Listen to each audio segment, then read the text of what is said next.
the attention of the guardians of the peace on several occasions, being involved in a variety of brawls and assaults, most of which appeared to take place in the fields between Donnybrook, Milltown and Dundrum, what is now Clonskee and Windy Arbour, where it seems fights between gangs of youths from different parishes were to take place. For his part in these fights, Myler, between the ages of 16 and 23, spent a couple of short spells in jail, following a number of appearances before the Deeks.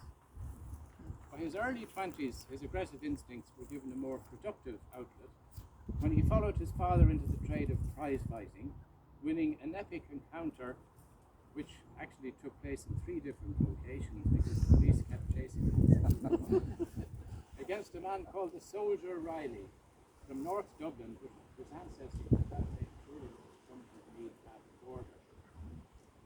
That was in 1889. At that time, efforts to convert Ireland to the Queen's rule, aided by the police crackdown on fair number of fights, had begun to bear fruit. And one of those responsible was a man called Fred Gallagher, an editor of the Sport news sheet, a character who appeared in Ulysses as Ignatius Gallagher. And under Gallagher's tutelage, Myler became fit and he settled as a middleweight. He had to come down a few pounds to be a middleweight, but that was the weight he boxed at for the rest of his career. He fought a number of bouts successfully as a professional in the early 90s, but his big breakthrough came in 1893 when he knocked out Tom Lynch to claim the middleweight championship of Ireland for the first time, and he was to hold on to that title on and off for the next 10 years or so. When he fought his last fight is not quite clear. One reputable source states that he fought 2 or 3 bouts in 1904, including a successful regaining of the middleweight title, before he was dethroned by the great Jem Roach from Wexford.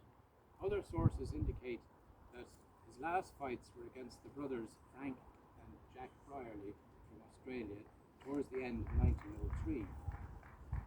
Anyway, he married his first wife Mary in 1892, but she died young.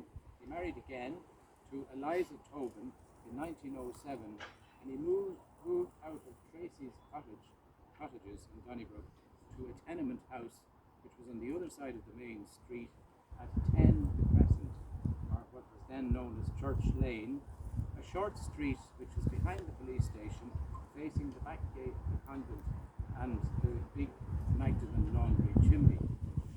In 1911, this was a 2-story house shared by no less than 7 families, 20 persons in all, and Myler and Eliza.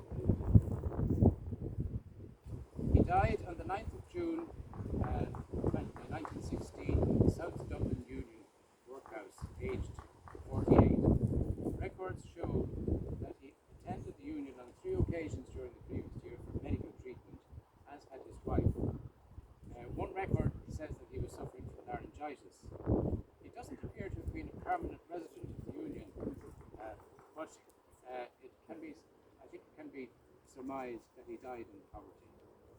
He certainly doesn't seem to have accumulated any fortune from the various horses that he won as a prize fighter and as a boxer. The second wife is not mentioned in the death notice, so she seems to have predeceased him. This may explain why his grave has remained unmarked over the years. In the census of 1911, Miles is described as a bricklayer's labourer, a vocation he shared, of course, with one Timothy Finnegan, whose famous wake inspired both a book and a song. There would have been plenty of work for bricklayers around Donnybrook in the Edwardian period, including, of course, the building of the Church of the Sacred Heart, from which Myler's funeral took place on the 12th of June. Perhaps Myler worked on that church, which was a monument to the Ascendant Catholic Mass at that time.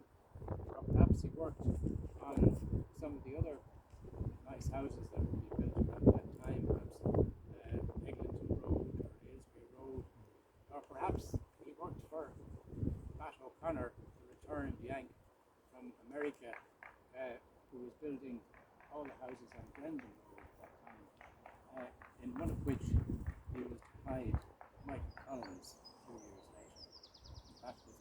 friend and associate colleague. But anyway, we must go on. At this point, I wish to acknowledge the outstanding work done by Vivian Keogh in tracing the real-life Dublin characters who appear in the dates of Joyce's work, including Myler. Without her excellent research over the years, it would have been impossible to trace the burial place of Myler, or of so many others who are to be found in this and other cemeteries. I also must acknowledge the work of Dr. John Simpson for 2 excellent research articles on Myler Keogh. And I pay tribute here to the work of the excellent staff at Dean's Grange, especially the Superintendent John McCann, not only for his practical assistance, but for his financial support through the offices of the Mayor of Down County Council. And finally, I must thank Tim Doyle, the monumental sculptor, who designed, I think, this lovely headstone for Myler's grave.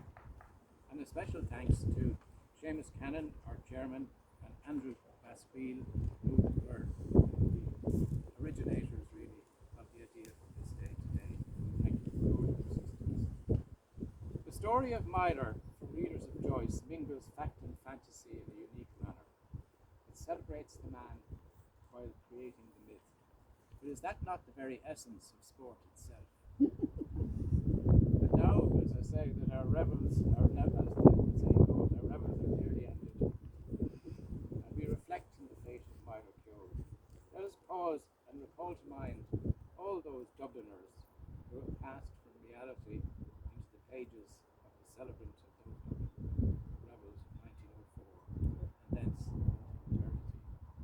As the bard put it, these our actors, as I foretold you, were all spirits, and are melted into air, into thin air. We are such stuff as dreams are made on, and our little life is rounded with sleep.